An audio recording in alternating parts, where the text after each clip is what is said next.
இந்த வீடியோவை பாருங்கள். வீட்டு பக்கத்தில் மரம் வச்சுருக்கோம். அது எவ்வளோ அழகாக அந்த மரத்து மேலே ஏறி அந்த பில்லரை பிடிச்சி வீட்டுக்குள்ளே வர ட்ரை பண்ணுது பாருங்கள். இப்போ நாங்கள் பார்த்ததுனால எங்களை பார்த்த உடனே பக்கத்தில் இருக்கிற மரத்தில் தாவி உடனே போகுது. ஸோ இனிமேல் மரம் யாராவது வைக்கிற மாதிரி இருந்தால் வீட்டு பக்கத்தில் வைக்காமல் ஜஸ்ட் கொஞ்சம் தள்ளி வைங்க.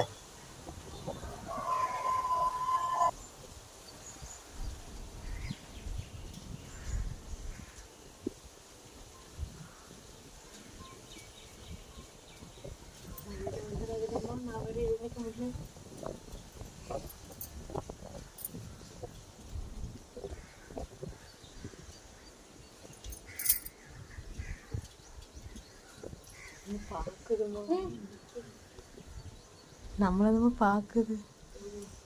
அது இறங்க எப்படி இறங்குதுன்னு தெரியாம மரத்துல ஏறிச்சு. இது எங்க இருந்துட்டே வந்துருக்கோம். அதான் அந்த மாதிரி மரத்துல ஏறிதான் வந்துருக்கு. செம்ம தண்டி.